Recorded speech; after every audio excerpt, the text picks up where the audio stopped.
यूं ही नहीं ताज ताज बन जाता है। शिल्पकारों का हुनर और चुनिंदा संगमरमर ताज को नायाब बनाते हैं। कुछ ऐसे ही चुनिंदा जगहों से बस खास ही चुनकर लाता हूँ। कतरे कतरे को मैं हीरे सा परखता हूँ। यूं ही नहीं मैं रजनीगंधा बन जाता हूँ। अब कुछ ट्राई करके इन्होंने देख लिया, लेकिन क्या अब इस तरह का हंगामा करके किसी अराजकता की तरफ देश को धकेलने का प्रयास होने वाला है? क्योंकि आप खुद देखिए, चुनाव आयोग ने इनको बातचीत के लिए बुलाया तो इंडी गठबंधन 300 सांसद लेकर जाने की जिद करने लगा। बातचीत तो कुछ ही लोग करते हैं भाई, लेकिन जब मकसद सिर्फ हंगामा करना हो तो वही होता है जो आज इंडी गठबंधन ने सड़क पर किया। आज ही राहुल गांधी ने कह दिया कि बातचीत क्या, अब लड़ाई आगे निकल गई है, इसे अब जन आंदोलन बनाएंगे। इसी से समझ आता है कि इनका मकसद कुछ और है। अब चीजें सड़क पर होने करने का प्रयास है। इसलिए आप देखिए, आज इन लोगों ने खूब बवाल काटा। विपक्ष ने मार्च निकाला, धरना दिया, बैरिकेडिंग फांदी, फिर हिरासत में लिए गए, थाने ले जाए गए। मतलब पूरा हाई वोल्टेज सियासी ड्रामा हुआ है आज सड़क पर दिल्ली में। इस प्रदर्शन में पीएम मोदी के खिलाफ नारेबाजी हुई, वोट चोर गद्दी छोड़ जैसे नारे लगे। सड़क पर राहुल गांधी, अखिलेश यादव, प्रियंका वाड्रा, डिंपल यादव और बाकी सांसदों ने खूब सियासी बवाल काटा। कैसे पूरे इंडी गठबंधन ने नरेंद्र मोदी के खिलाफ शक्ति प्रदर्शन किया, कैसे पीएम मोदी के खिलाफ नारेबाजी हुई, कैसे पूरा माहौल बना।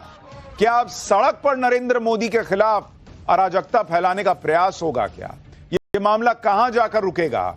क्या हो रहा है? फैक्ट्स क्या कहते हैं? चुनाव आयोग क्या कर रहा है? क्या राहुल गांधी के खिलाफ लीगल एक्शन लेगा चुनाव आयोग? आज आपको सब बताऊंगा, लेकिन पहले जो हंगामा हुआ उसका एक ट्रेलर देख लीजिए।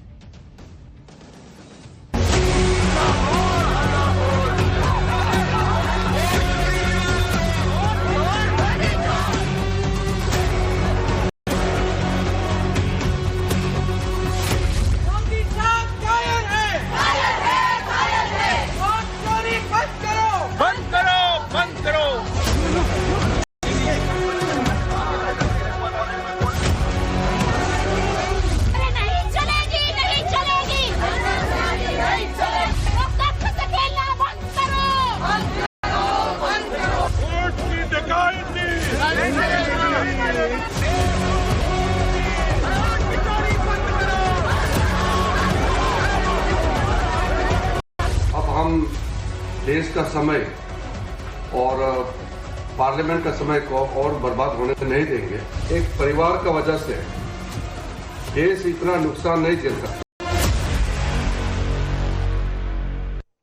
इंडी गठबंधन को चाहिए था कि वो राहुल गांधी से पूछते कि भैया वोट चोरी के जो आरोप आप लगा रहे हो उसके सबूत तो दिखाओ। सिर्फ डुप्लीकेट वोटर दिखा देने से, एक एड्रेस पर कई वोटर्स होने से, एड्रेस गलत हो जाने से, वोटर की साफ फोटो न दिखने का मतलब यह नहीं होता कि वोट चोरी हुई। भाई चुनाव आयोग भी तो यही कह रहा है कि यही सब प्रॉब्लम रहती है वोटर लिस्ट में, इसको ठीक कर लेते हैं एसआईआर करके। अगर कोई गड़बड़ी नहीं होती वोटर लिस्ट में तो चुनाव आयोग तो भाई कहता कि कोई जरूरत ही नहीं है वोटर लिस्ट को ठीक करने की। चुनाव आयोग तो खुद कह रहा है कि वोटर लिस्ट ठीक करने की जरूरत है। तो आप क्या बहुत अद्भुत काम कर रहे हो ये बता कि देखिए एड्रेस गलत है। अरे एड्रेस गलत है तो बता ही रहा है वो चुनाव आयोग, वो तो कह ही रहा है कि कई लोगों के अलग अलग वोटर आईडी बने रहते हैं, उनको ठीक करने की जरूरत है। जो लोग मर गए उनका नाम हटाने की जरूरत है, जो लोग इधर उधर शिफ्ट हो गए उनका नाम हटाने की जरूरत है। तो आप ऐसा क्या तूफानी बता दे रहे हो? लेकिन इंडी गठबंधन ये सवाल राहुल गांधी से पूछने की जगह पर राहुल गांधी के पीछे लग के लाइन में लग गया। अब तक ये लोग संसद नहीं चलने दे रहे थे, अब सड़क पर लोगों को नहीं चलने दे रहे, वहां बवाल काट रहे हैं। आज दोपहर करीब 12:30 बजे इंडी गठबंधन के नेता संसद के मकर द्वार पे जुटे। वहां से चुनाव आयोग के दफ्तर तक मार्च निकालना शुरू किया। प्लान ये था कि चुनाव आयोग के दफ्तर जाकर मिला जाएगा। इस मार्च में राहुल गांधी, प्रियंका वाड्रा, अखिलेश यादव समेत कई नेता मौजूद रहे। इस मार्च में चुनाव आयोग के खिलाफ, नरेंद्र मोदी के खिलाफ जमकर नारेबाजी हुई। विपक्ष के सांसद जब मार्च करते करते चुनाव आयोग के दफ्तर की तरफ जा रहे थे तो पुलिस ने उन्हें बीच रास्ते में रोक दिया, बैरिकेडिंग लगा दी। यहीं से बवाल शुरू हुआ कि भाई पुलिस कह रही है आपको 30 लोग को बुलाया, 30 लोग जाइए, ये पूरा मजमा लेके कहां जा रहे हैं? पहले दिल्ली पुलिस और विपक्ष के नेताओं के बीच हुई बहस को सुनिए। विपक्ष ने पूरा माहौल बना दिया कि नरेंद्र मोदी तो तानाशाह हैं, मोदी ने तो पुलिस को आगे कर दिया, विपक्ष की आवाज को दबाया जा रहा है, लोकतंत्र खतरे में है। वही घिसा पिटा नैरेटिव जो पिछले 10-12 साल से चल रहा है वही चलता रहा। लेकिन वहां तनातनी होती रही। इसी बीच हाई वोल्टेज ड्रामा भी देखने को मिला, क्योंकि कई महिला सांसद दिल्ली पुलिस की बैरिकेडिंग को फांदने की कोशिश करने लगी। इसमें टीएमसी की सांसद महुआ मोइत्रा भी शामिल थी, जो पुलिस बैरिकेडिंग पे चढ़ गई। देखिए वहां क्या हुआ।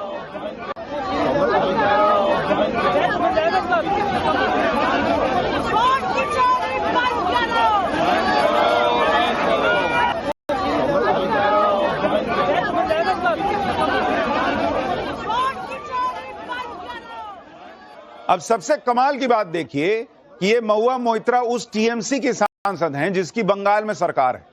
तो अगर इनके हिसाब से नरेंद्र मोदी वोट चोरी कर पाते हैं तो वो बंगाल में टीएमसी को क्यों नहीं हरा पाए? वहां पे उनकी सीटें जो हैं वो टीएमसी से कम क्यों रह गई? ममता बनर्जी बार बार कैसे जीत जाती हैं अगर बीजेपी को वोट चोरी करने आता है? मतलब आप सोचिए, आयरनी देखिए कि जहां पर जिस बंगाल में टीएमसी 3 बार से सरकार में है, वहां उनकी सांसद यहां खड़े होकर करेगी वोट चोरी बंद करो। इसी के साथ अखिलेश यादव भी पुलिस बैरिकेडिंग पे चढ़ गए। दिल्ली पुलिस ने बैरिकेडिंग की, कई लेयर की बैरिकेडिंग की थी, लेकिन अखिलेश यादव ने सब पार कर लिया। जब विपक्ष को चुनाव आयोग के दफ्तर के बाहर रोक दिया गया तो विपक्षी सांसद वहां धरने पर बैठ गए। इसके बाद दिल्ली पुलिस ने प्रदर्शन कर रहे सभी सांसदों को हिरासत में लिया और संसद मार्ग थाने ले जाने लगे, क्योंकि 30 लोगों की लिस्ट थी जिनको कहा गया था कि चुनाव आयोग आइए और मिलिए। अब आप पूरा मजमा लेके पहुंच गए। भाई पुलिस करिए, जिनको नाम है वो जाएं, अपना मिले। तो आप धरने पे क्या बैठ गए, यही नहीं समझ में आ रहा है। लेकिन वही पब्लिक कह रही है कि इनको तो यही करना ही था, फोटो खिंचवाना था। भाई मान लीजिए आपका लड़का गलत फेल कर दिया टीचर ने, आप कह रहे हैं कि मेरा लड़का गलत फेल हुआ है, आप इसका अभी टेस्ट ले लीजिए, देखिए पास होके दिखाएगा। तो टेस्ट दिलाने के लिए माँ बाप ना लेके जाएंगे खाली। ये दिखा रही थी वीडियो बनाते हुए कि महुआ मोइत्रा बेहोश हो गई और पीछे महुआ मोइत्रा फ्लाइंग किस कर रही थी और मुस्कुरा रही थी। इससे ये आरोप लगने लगा सोशल मीडिया पे कि महुआ मोइत्रा तो सियासी ड्रामा कर रही हैं। एक तरफ इतना तबीयत खराब है, दूसरी तरफ देखिए हंस रही हैं और देखिए पता नहीं क्या क्या इशारा कर रही हैं। तो पब्लिक बोली कि ला ये तो 2 मिनट में एक्सपोज हो गई। जब विपक्षी सांसदों को बस में भरा गया तो वहां भी पीएम मोदी के खिलाफ नारेबाजी होने लगी। प्रियंका वाड्रा ने कहा कि सरकार कायर है। एक बार उनको सुनिए। डरे हुए कायर है, कायर है, सरकार कायर है, डरे हुए कायर है, कायर है, सरकार कायर है। बिना इजाजत लिए धरना कर रहे विपक्षी सांसदों को दिल्ली पुलिस ने डिटेन किया। इंडी गठबंधन के सांसदों को दिल्ली पुलिस बस में भर के संसद मार्ग थाने ले आई। थाने में इन सांसदों को कुछ देर रखने के बाद पुलिस ने सबको छोड़ भी दिया। पूरा विपक्ष मिलकर मार्च कर रहा था, चुनाव आयोग से मिलना चाहता था, लेकिन पुलिस ने रोककर हिरासत में ले लिया। यही कहानी सुनाकर दोपहर से लेकर शाम तक इंडी गठबंधन ने माहौल बनाया कि राहुल गांधी ने जो आरोप लगाए थे उससे चुनाव आयोग डर गया और विपक्षी सांसदों से मिला ही नहीं। आप राहुल गांधी को सुनिए, फिर बताऊंगा कि असल खेल क्या है। क्या चुनाव आयोग डर गया या विपक्ष ने हाथ पीछे खींच लिए? देखिए, हिंदुस्तान की डेमोक्रेसी की हालत देखिए। 300 एमपीज इलेक्शन कमीशन से मिलना चाहते हैं और कहते हैं कि हम डेलीगेशन लेके आएंगे, हम आपको एक डॉक्यूमेंट देना चाहते हैं। इलेक्शन कमीशन कहता है नहीं, 300 एमपीज नहीं आ सकते हैं। तो यही हालत है, क्योंकि डरते हैं। 300 एमपीज आ गए और वहां पे सच्चाई निकल आई और हमने उनको थोड़ा जो उनके काम की सच्चाई है दिखा दी। अच्छा, एक बात बताइए, अभी कुछ दिन पहले राहुल गांधी ने एक प्रेस कॉन्फ्रेंस की थी और उसमें एक बकायदा प्रेजेंटेशन दिया था जो इनके हिसाब से वोट चोरी के सबूत थे। तो राहुल गांधी के साथ कितने सांसद खड़े होकर प्रेजेंटेशन दे रहे थे? कोई था? अकेले राहुल गांधी खड़े थे, क्योंकि पूरे मीडिया में इनको आना था कि देखो मैंने सबूत निकाला है। फिर सांसदों को अपने घर पे खाने पे बुलाए, वहां भी प्रेजेंटेशन कितना आदमी दिया? एक। तो जब मीडिया के सामने प्रेजेंटेशन देना है तो एक आदमी राहुल गांधी लगता है, जब इनको सांसदों को बुलाकर प्रेजेंटेशन देना है तो एक आदमी राहुल गांधी लगते हैं, और जब इनको इलेक्शन कमीशन को जाके बताना है तो 300 लोग लग जाएंगे। काहे भाई, 300 लोग प्रेजेंटेशन देंगे क्या? एक आदमी, 2 आदमी, 5 आदमी नहीं दे सकते। इलेक्शन कमीशन तो 30 लोग को बुलाया था। राहुल गांधी का दावा है कि आज विपक्ष के 300 सांसद चुनाव आयोग से मिलना चाहते थे, लेकिन चुनाव आयोग डर गया, मिलने का वक्त नहीं दिया। लेकिन राहुल गांधी ने फिर से चुनाव आयोग को लेकर आधी अधूरी कहानी सुनाई। पूरा सच क्या है मैं आपको बताता हूं। दरअसल विपक्ष ये चाहता था कि चुनाव आयोग मार्च में शामिल विपक्ष के सभी सांसदों से मिले, जिनकी संख्या 300 बताई जा रही है।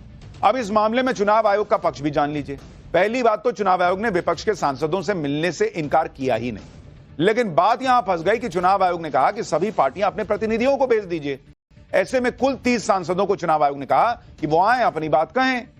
लेकिन इंडी गठबंधन इस बात पर अड़ गया कि 30 सांसद क्यों, 300 क्यों नहीं आ सकते। इसी को लेकर बवाल काट दिया उन्होंने कि 300 मिलेंगे। अरे भाई 300 मिलके क्या करेंगे? 300 लोग प्रेजेंटेशन देंगे? मतलब ये तो कॉमन सेंस वाली बात है कि 300 सांसद बहुत ज्यादा है भाई।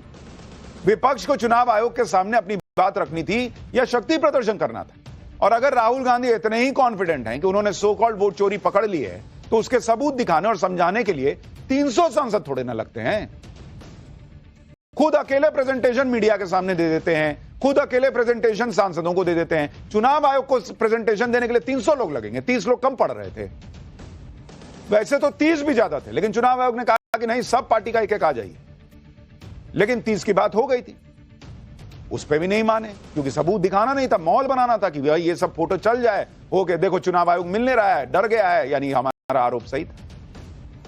भाई अगर चुनाव आयोग डर ही रहा था तो 30 को भी समय नहीं देता। विपक्ष वाकई इस मामले में अगर गंभीर है तो उसे 30 सांसदों का एक दल भेजना चाहिए था, ताकि कम से कम चुनाव आयोग तक विपक्ष की आपत्तियां, विपक्ष की आवाज पहुंच जाए, जिससे मैसेज नहीं जाता कि चुनाव आयोग डर रहा है। लेकिन विपक्ष के तेवर से ऐसा ही लग रहा है कि वो सिर्फ माहौल बना रहा है। ये बात इंडी गठबंधन भी समझ रहा था कि अगर 300 सांसदों की एंट्री मांगेंगे तो चुनाव आयोग मना कर देगा। इसलिए इंडी गठबंधन ने जानबूझकर यह मांग रखी कि 300 सांसद ही मिलेंगे। सुनिए कांग्रेस सांसद रेणुका चौधरी और मल्लिकार्जुन खड़गे, जो कांग्रेस के अध्यक्ष है, वो दोनों क्या कह रहे हैं। क्या इनकी जायदाद का हिस्सा कुछ नहीं दे रहे हमें, तो इसीलिए हम सवाल कर रहे हैं। बुजदिल, कायर, निकम्मा सरकार पुलिस के फौज को रख के हमें डरा रहे हैं। ये क्यों 30 MP? ये कोई थाने में ये है क्या? ये थाने में कोई मुलाकात का टाइम है क्या कि 20 को देंगे, 30 को देंगे? ये कौन होते हैं? सारे ऑपोजिशन एकजुट में जा रहे मेमोरेंडम देने। VVIP लोगों का डेमोन्स्ट्रेशन है, इसमें कोई गड़बड़ करने वाले नहीं, इसमें कोई किसी का धक्का मुक्की करने वाले नहीं। तो पीसफुली यहाँ रास्ते पे बैठे, लेकिन वो कम से कम एक हॉल में सब 200-300 मेंबर्स को एक जगह बिठा के वो कह सकते थे, जैसा कि राहुल गांधी जी एक्सप्लेन करे कि बहुत से चीजें ये है, कि वैसा ही वो बिठा के पूछ सकते थे और हमको जो बोलना है सारे मेंबर बोलते थे। अब 30 मेंबर को आओ, अब 30 मेंबर किसको भेजना, क्योंकि इसमें अलायंस पार्टीज है सब, और हम चूज करना अच्छा नहीं रहता। तो हम चाहते थे कि एक हॉल में बिठाकर वो खुद आकर एक्सप्लेन कर सकते थे। यानी मल्लिकार्जुन खड़गे जी का कहना है कि भाई 30 किसको भेजते, तो 300 लेके चल दिए। भाई ये शादी की बात करने थोड़े जा रहे हैं कि भाई परिवार में किसको बोलते, चच्चा नाराज हो जाते, फिर दद्दा नाराज हो जाते, तो एक काम करो बाहर खानदान चलो, ऐसे थोड़ी होता है बॉस। कांग्रेस के अध्यक्ष ये तर्क दे रहे हैं कि सभी दलों से 30 सांसदों को कैसे चुनते, संभव नहीं था। यह बात उन्हें संभव लग रही है कि 300 सांसदों की भीड़ इलेक्शन कमिश्नर के दफ्तर में जा सकती है, यह लॉजिक है। दूसरी बात, आप खुद कांग्रेस सांसद केसी वेणुगोपाल को सुनिए, वो कांग्रेस अध्यक्ष के दावे से अलग बात करते हुए कह रहे हैं कि हम तो 30 सांसदों को भी ले जाने को तैयार हैं, जाने तो दीजिए। मल्लिकार्जुन खड़गे कह रहे हैं कि हम 30 सांसद चुन नहीं पाए कि किसको भेजना है। केसी वेणुगोपाल कह रहे हैं कि हम 30 ले जाने को तैयार थे, ले जाने दीजिए। सुनिए केसी वेणुगोपाल को। Yes, we are ready to go with 30 people, but at least they have to allow us till the election commission office. इसके लगभग एमपीज की परमिशन थी इलेक्शन कमीशन ऑफ इंडिया से, इनमें नंबर ज्यादा होने का उनको डिटेन किया गया, उनको बताया गया कि 30 की परमिशन है, कोई भी 30 लोग आप में से आ सकते हैं। यानी पुलिस कह रही है कि हमको 30 लोगों का मिला था, भाई 30 लोग आएंगे, 30 लोग को हम जाने देने को तैयार हैं। यहां माहौल ये बनाया जा रहा है कि भाई 30 लोग को भी जाने नहीं दे रहे। यानी चुनाव आयोग को फंसाने के चक्कर में विपक्ष फिर खुद फंस गया, क्योंकि जब चुनाव आयोग मिलने का वक्त दे रहा है तो फिर विपक्ष के कुछ ही नेता चुनाव आयोग से मिलते, इतना जो बवाल किया वो नहीं होता। और अगर चुनाव आयोग ने कहा था कि 30 सांसद से मिलने का वक्त दे रहा हूं, तो तभी कह देते कि ना हम 30 नहीं आएंगे, हम 300 आएंगे। बीजेपी अब सवाल उठा रही है। केंद्रीय मंत्री किरण रिजिजू ने इसी को लेकर विपक्ष को निशाने पर लिया है। सुनिए एक बार उनको। आज भी आप देखिए, इलेक्शन कमीशन में जाने के लिए समय खुद मांगा और इलेक्शन कमीशन ने ये इंडी गठबंधन को बोला कि हर पार्टी से 2-2 सदस्य को भेज दो। 30 सदस्य को बुलाया, फिर जाता नहीं है। वो उनके गठबंधन में, इंडी गठबंधन में वो तय नहीं कर पाया कि वो 30 लोग कौन कौन जाएंगे। जब वो अपना नेता तय नहीं कर पाते हैं, प्रतिनिधि तय नहीं कर पाते हैं, फिर इलेक्शन कमीशन से टाइम मांगा क्यों है? अब वो खड़गे जी बोल रहे हैं कि सारा ऑपोजिशन मेंबर जो वीआईपी है, तो 150 लोग क्या इलेक्शन कमीशन का चेयरमैन कमिश्नर का रूम में 150 लोग घुसेंगे क्या? ये कैसे बातें करते हैं? इधर सड़क पर विपक्ष बवाल काट रहा है, उधर संसद की कार्रवाई लगातार हंगामे की भेंट चढ़ रही। जब सत्र शुरू हुआ तो इंडी गठबंधन ने इस बात पर बवाल किया था